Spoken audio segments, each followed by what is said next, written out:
Syaitanirrajim. Bismillahirrahmanirrahim. Qul, katakanlah, lau anna indi ma tasta'jiluna bihi laqudiyal amru baini wa bainakum. Memang kadang kayak posisi Rasulullah itu ya. Rasulullah hampir semua doanya dikabulkan ya. Dikabulkan lah. Minta apa ya dikabulkan Allah, meskipun ya ada hak-hak tertentu yang Allah sendiri yang lebih paham dan tidak semua dikabulkan ya. Seperti misalnya ingin mengislamkan Abi Thalib juga tidak. Ingin mengislamkan Abu Jahal juga tidak ya. Itu hak-hak Allah. Tapi pada dasarnya Rasulullah sering ditawari oleh Allah misalnya untuk menjadikan semua kerikil dan batu di tanah Madinah untuk menjadi emas misalnya. Atau pada saat berdakwah ke negeri Taif, kemudian untuk menyatakan aku akan mentaatimu jika engkau perintahkan aku melemparkan gunung di atas negeri Taif. Tapi pada saat yang bersamaan Rasulullah juga sering ditantang oleh orang-orang kafir Mekah dan juga waktu itu non-muslim yang ada di Madinah. Nah, jika memang Muhammad itu benar, coba toh turunkan azab. Segerakan azab atas kami, nggak usah nunggu nanti di akhirat. Kami ini kan sudah tidak percaya dengan kalian, gitu misalnya. Kami tidak beriman lah. Kan katamu kalau orang-orang kafir akan nanti diadab di akhirat, diadab oleh Tuhan. Nah, coba atau sekarang aja, nggak usah nunggu nanti. Nah, gitu kan. Lah kayak gitu kan kadang memang memantik rasa ya, untuk membuktikan kebenaran firman dengan misalnya meminta agar didatangkan azab kepada mereka segera gitu ya. Tapi ya Rasulullah tidak begitu. Seperti yang disampaikan di atas, dan aku ini hanyalah mengikuti in atabi'u illa wahyu yuha kan. Jadi aku ini hanya mengikuti apa yang diwahyukan kepadaku. Aku nggak mengikuti kehendak hatiku sendiri. Termasuk dalam hal begitu. Dan ini disampaikan. Kalau seandainya ada padaku kekuasaan untuk memutuskan siksa itu kapan datang, maka pasti sudah selesailah perkara antara aku dan kalian. Tentu Allah akan menurunkan azab sampai kamu binasa. Tapi Allah memang ya demikian, rahasia drama kehidupannya memang harus begitu. Jadi al-amru baini wa bainakum itu nanti diputuskan di akhirat. Siapa yang salah, siapa yang benar, siapa yang akan mendapat azab, dan siapa yang akan mendapatkan rahmat ridha Allah. Dan wallahu a'lamu bil zalimin, Allah lebih mengetahui siapa yang zalim. Wa indahu mafatihul ghaibi la ya'lamuha illa huwa. Dan di sisi Allah lah perbendaharaan hal yang gaib. Tidak ada yang mengetahui kecuali Dia, terutama hal-hal misalnya kapan seseorang mati, kapan seseorang dapat jodohnya, kapan seseorang mati di mana, kapan kiamat, dan sebagainya. Itu sendiri yang tahu. Tidak ada di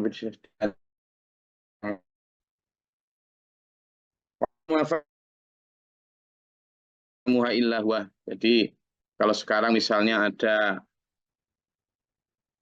orang pintar katanya. Sebutannya apa? Orang pintar. Udah ini sudah dibawa ke orang pintar loh. Berarti yang ke sana orang loh, lah gitu dah. Sebentar toh, sampean itu. Saya hanya membalikkan logikanya. Sampean ke dukun-dukun itu loh, sama sebut orang pintar. Berarti yang datang ke situ orang apa? Orang bodoh, Gus. Nah iya, nah iya, gitu loh. Dukun pijet nggak nyebut diri orang pintar. Makanya yang minta pijit bukan orang bodoh, tapi butuh pijet kan gitu. Itu loh. Oh, dukun pijet kemarin anak saya habis muncah itu saya panggilkan dukun pijet, tukang pijet ya dipijiti, bayar 100 gitu. Kan butuh pijet berarti. Oh, ke dokter aja bukan orang pintar kan, bukan karena kita bodoh, karena kita sakit. Ya dia tahu cara ngobati gitu. Kita minta bantuan dia, kita bayar dia. Jadi dia kita suruh untuk bayari kita, mengobati kita. Lah kalau sesuatu yang orang pintar ini kan sebutannya karena saking saking bodohnya kita. Hmm. Kenapa ya? Karena sama-sama nggak jelas. Nggak jelas. Dia juga hanya meramal. Makanya orang kayak gitu kan juga disebut sebagai apa? Tukang ramal, peramal. Namanya ramalan kan nggak pasti. Kenapa? Karena bicara hal yang gaib dia. Sementara hal yang gaib itu indahu la ya'lamuha illa huwa. Semuanya ada pada sisi Allah. Hal yang gaib itu milik Allah. Dan kalaupun kita diberitahu hal yang gaib, itu ya karena satu arah. Satu arah apa maksudnya? Allah yang berkehendak untuk memberitahu. Bukan karena kita yang sok tahu. Kita diberitahu. Para nabi juga kadang diberitahu oleh Allah hal yang gaib. Tapi itu pun ya atas kuasa Allah memberitahu hambanya. Para nabi, para rasul, orang-orang saleh. Bukan karena kita yang kemudian mencari tahu lalu pasti tahu. Tidak ada begitu. Tidak ada. Nah, iki jodohmu menaiki. Besok ini kamu cocoknya itu jodohnya orang yang menghadap ke sana. Orang pintar. Yang datang orang bodoh. Jadi, tidak ada tuh loh ya. Mau kiai, mau ustadz, mau wali, mau siapapun yang tahu hal yang gaib. Rasul sendiri pun tidak tahu hal yang gaib. Jadi kalaupun ada misalnya setan yang datang kemudian menyerupai manusia, lalu datang kepada Nabi untuk tanya ini itu kan diperintah Allah. Nah, Nabi dari mana tahu kalau itu setan? Ya diberitahu Allah. Gitu. Diberitahu Allah, bukan kok karena Nabi tahu itu enggak. Sama dengan ketika Nabi Ibrahim hendak menyembelih putranya lalu dicegat oleh setan di berbagai tempat, kan setannya juga menyerupai manusia. Dari mana Nabi Ibrahim tahu? Ya diberitahu Allah. Gitu loh. Nabi Musa ketika dikejar oleh Firaun dan bala tentaranya, begitu mentok menghadapi Laut Merah, Nabi Musa ya sudah bingung, pasrah. Wah ini sudah selesai nih. Selesai sudah. Ada, sudah ini. Kita akan ketangkep. Bani Israel juga udah teriak-teriak. Gimana Musa kamu nyari jalan kok nggak jelas gini, ini udah buntu udah. Mana ini ketangkep nih. Nah Nabi Musa ya andalannya berdoa kepada Allah. Dan ketika berdoa itu ya enggak tahu nanti jadinya gimana. Yakin saja bahwa Allah akan menolong. Lalu ada perintah untuk memukulkan tongkatnya bi'asoka.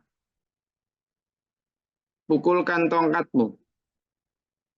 Ya beliau tongkat itu ya tongkat biasa yang beliau pakai untuk menahan tubuh karena sepuh kan. Bukan kok tongkat yang kemudian sudah dijamas, dimantra-mantrain. Tidak ada. Tidak ada. Tidak ada begitu. Ya, jadi beliau ya ambil tongkat waktu di hutan yang gimana gitu, terus itu dipakai untuk beliau sehari-hari.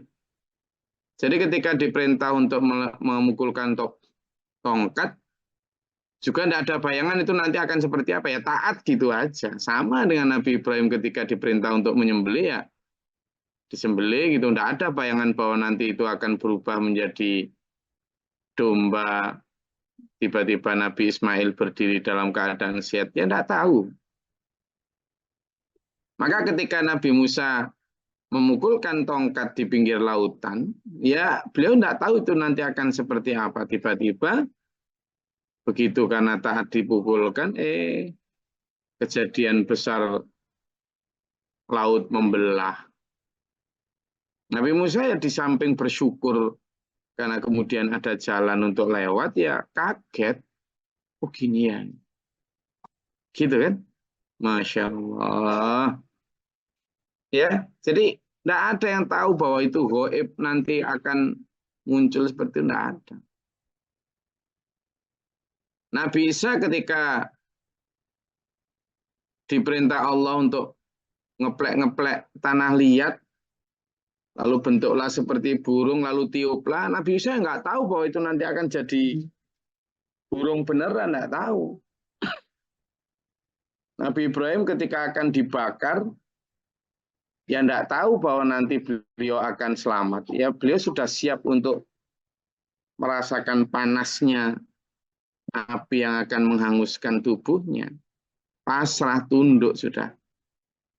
Jadi yang memerintahkan api itu untuk dingin ya Allah, ya nar kuni bardau wassalaman ala Ibrahim. Nah kan gitu.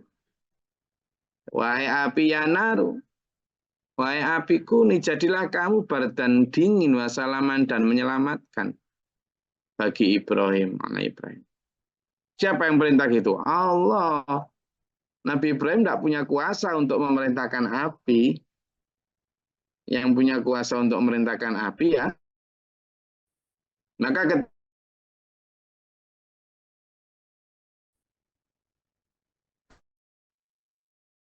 karena lihat yang dibentuk burung, katoiri kan di situ disebut katoiri seperti burung.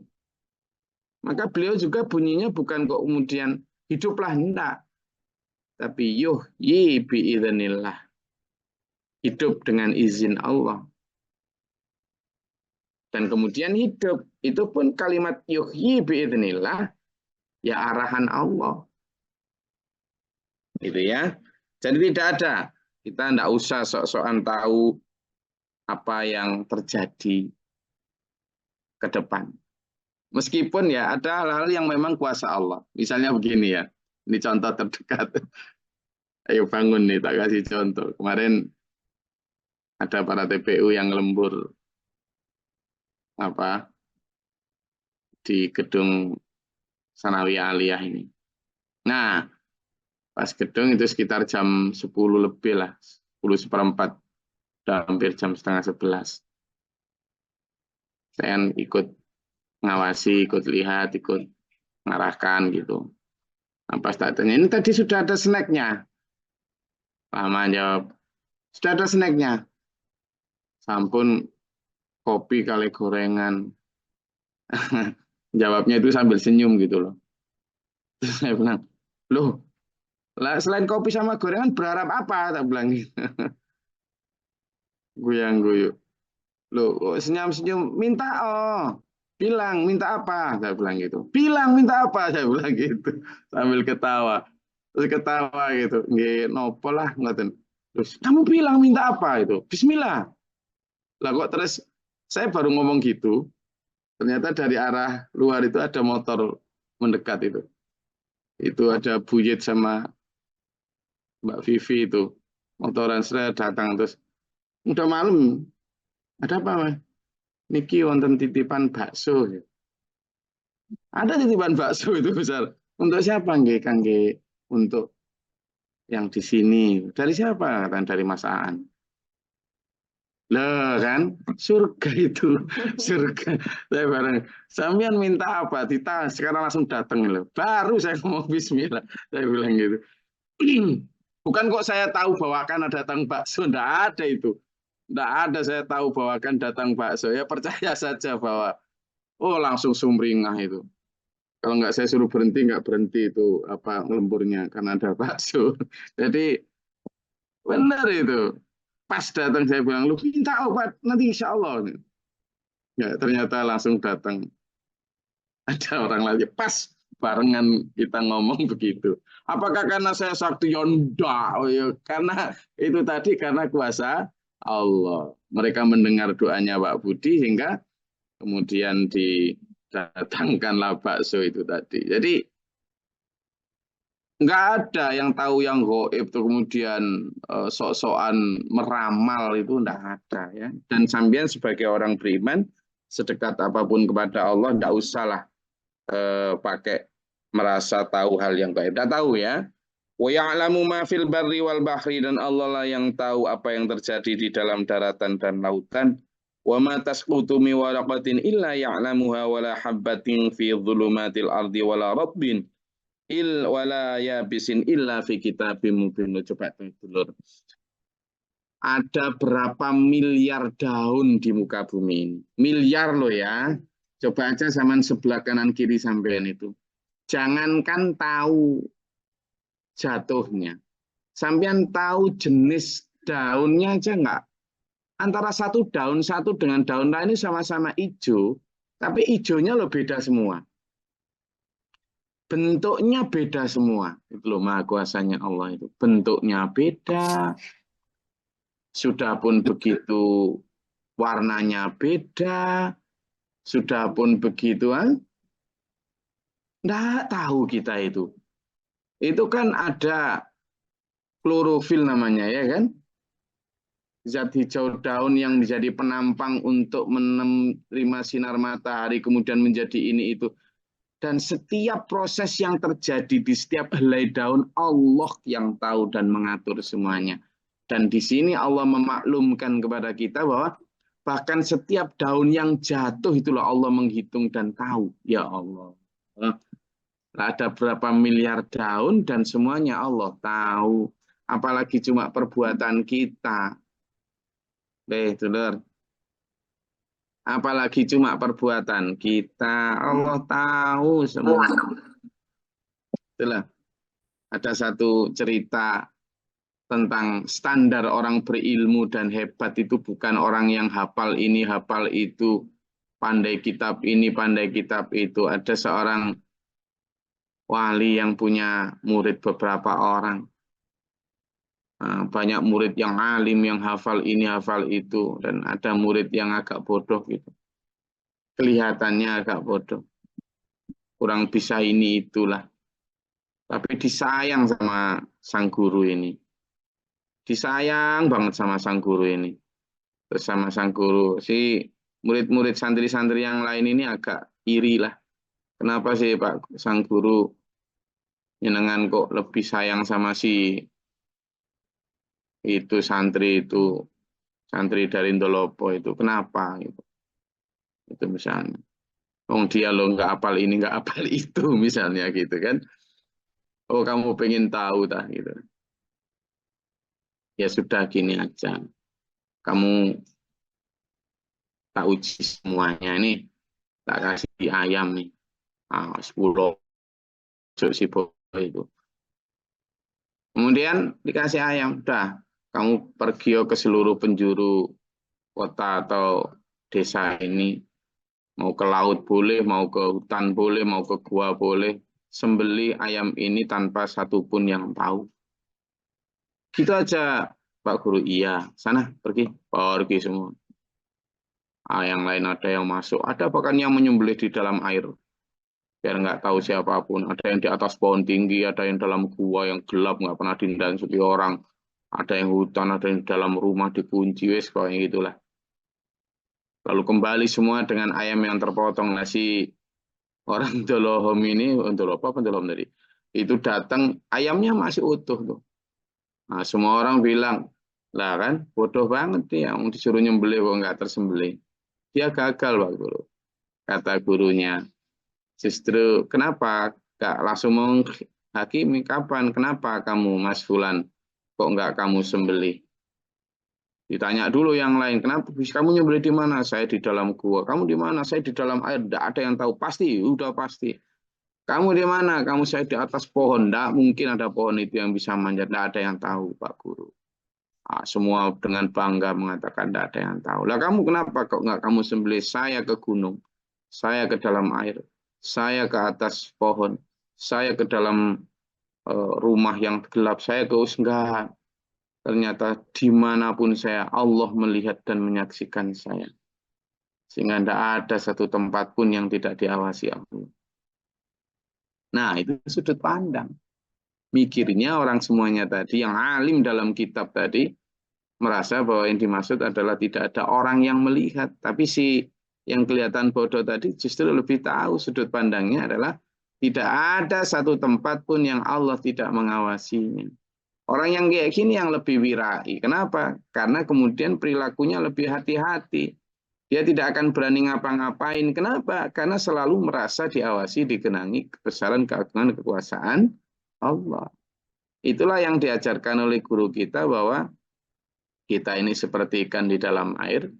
Kemanapun ikan berenang selalu diliputi, digenangi oleh air. Bukannya menyamakan Allah dengan air. Kita ini duduk, berdiri, berbaring itu dalam genangan keagungan, kebesaran, kekuasaan Allah. Makanya ketika itidal dari rukuk, kita selalu sami Allahu liman hamidah Rabbana lakal hamdu mil'us samawati. Tangan diangkat itu, Allah memenuhi langit. Wa mil'ul ardi, tangan ke bawah. Allah memenuhi bumi. Dan di sini sebut, ini kan? Illa ya'lamuha wa la habbatin fi dhulumati wal ardi. Di langit maupun di bumi, di daratan maupun di lautan, Allah tahu semuanya. Memenuhi jagat raya ini. Jadi bukan kok Allah hanya di atas, gimana konsepnya itu? Yang dimaksud kursiyuhus sama atau al-arsh. Kursiyu itu adalah kekuasaan. Sehingga sananya Allah itu kekuasaan Allah meliputi jagat raya ini.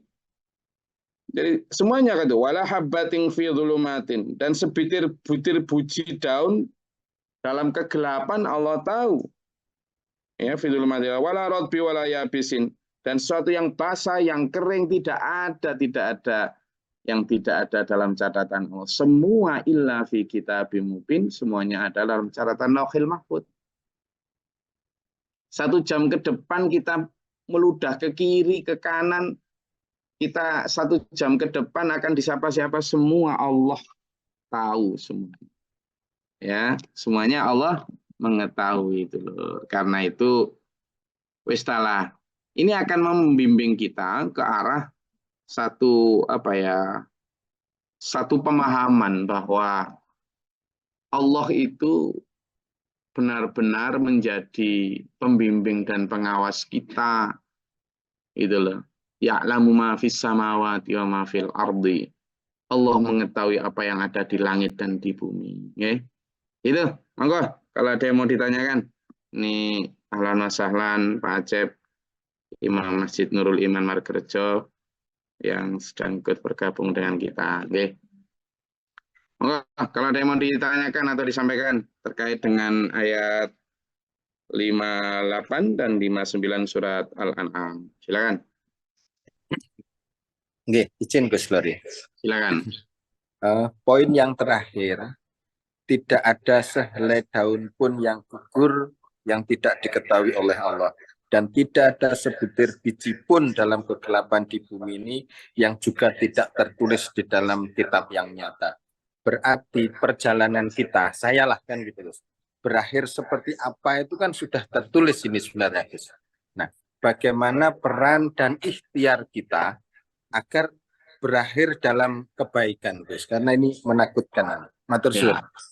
Ada satu pendapat yang memang kalau kita itu tahu takdir, kita hanya akan nangis. Sehingga tidak ada satupun orang yang tahu takdir. Takdir itu hanya disebut takdir ketika sudah terjadi. Kan gitu.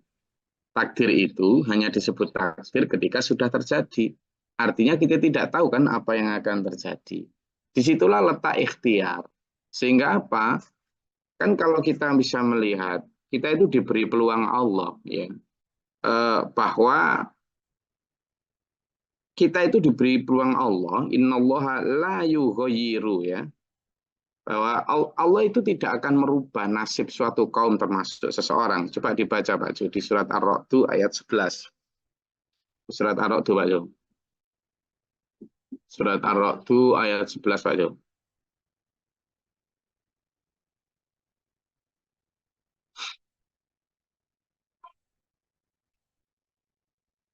Sudah ketemu Pak Jo?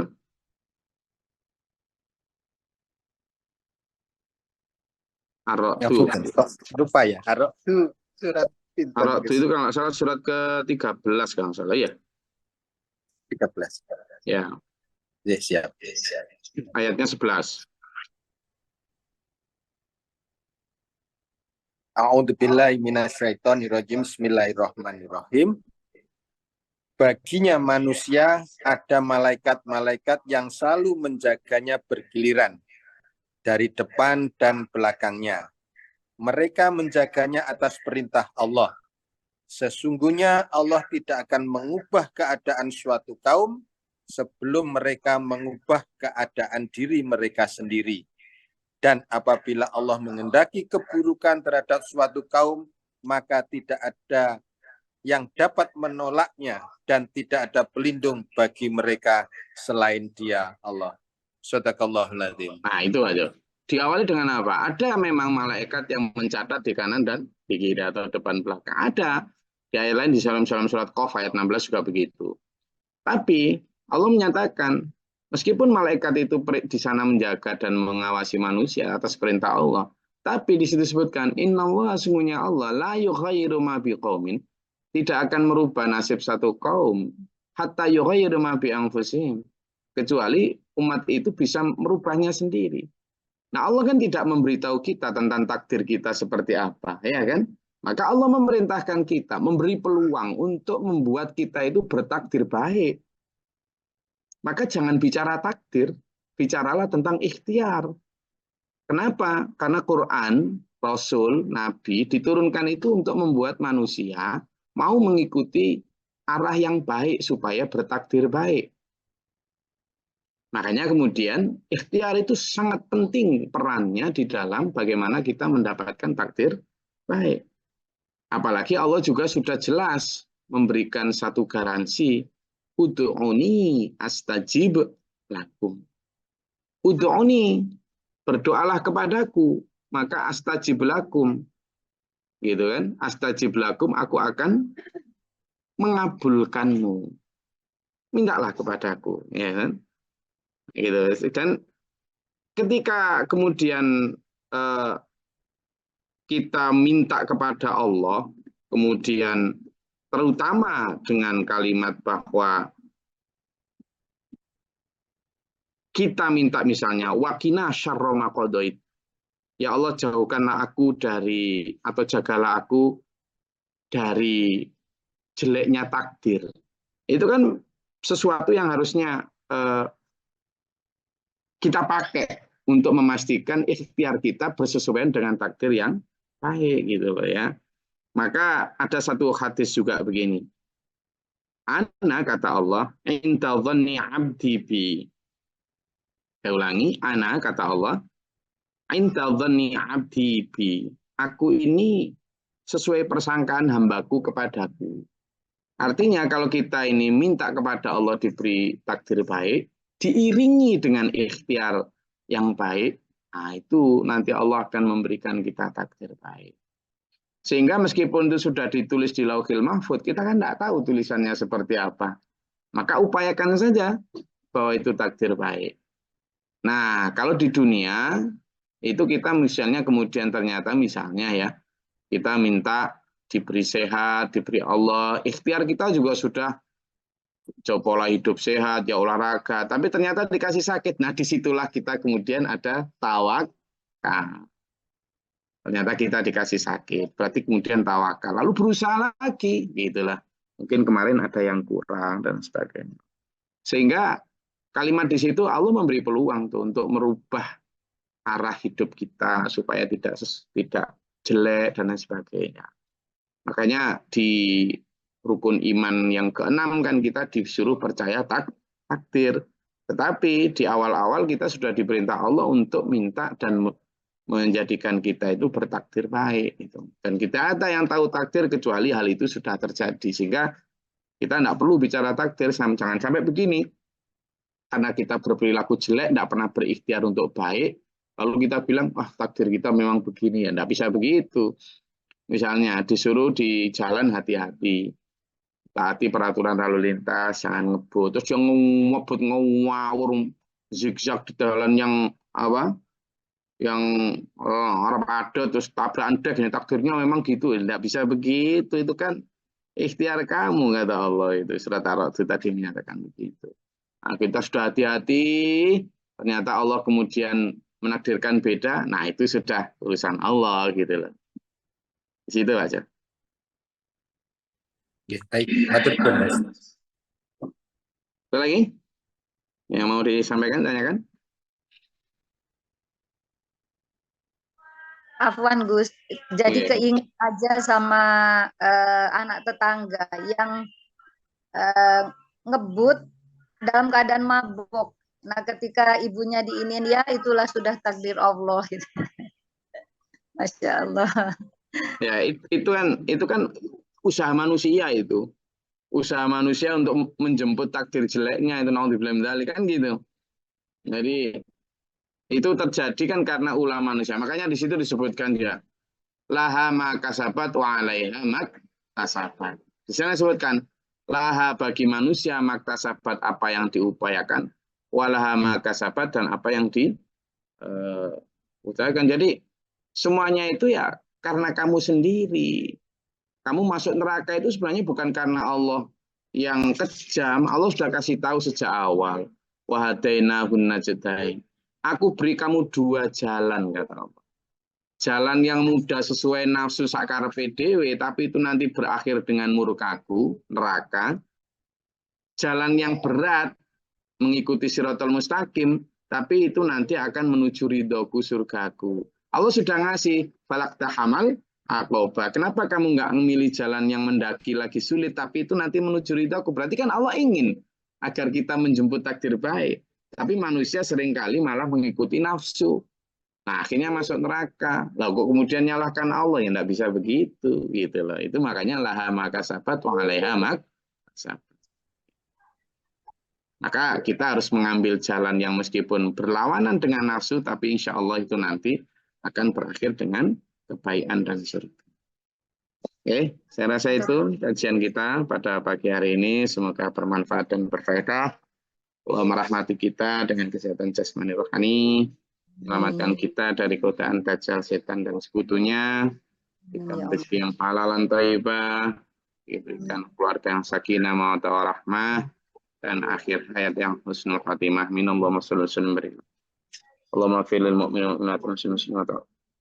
Allahumma atina fi man hadayt wa afina fi man afayt wa lana fi man tawallayt wa barik lana fi ma atayt wa qina syarra ma qadayt. Fa innaka taqdi wa la yuqda alayka wa innaka la dhulmun. Astaghfiruka wa atubu ilaika wa sallallahu alaihi wasallam. Allahumma taqabbal al-bala wal waba wa qad al-hasan min sinu syaitan wa kafara. Rabbana wa la taj'alna fi al-qawmi adh-dhalimin. Allahumma rfa' darajatana. Rabbana wa nafaktubna ma'a syahidin. Rabbana la tuzigh qulubana ba'da idh hadaytana wa hab lana. Rabbana ij'alna muslimina laka wa min dhurriyyatina ummatan muslimatan wa arina. Wa amqana bi rahmatika Allahumma anzil 'alaina rahmatan wa taqabbal. Rabbana atina fid dunya hasanah wa fil akhirati hasanah wa qina adzaban nar. Wa na'udzu bika rabbil izzati wa salamun. Assalamualaikum warahmatullahi wabarakatuh. Waalaikumsalam warahmatullahi wabarakatuh.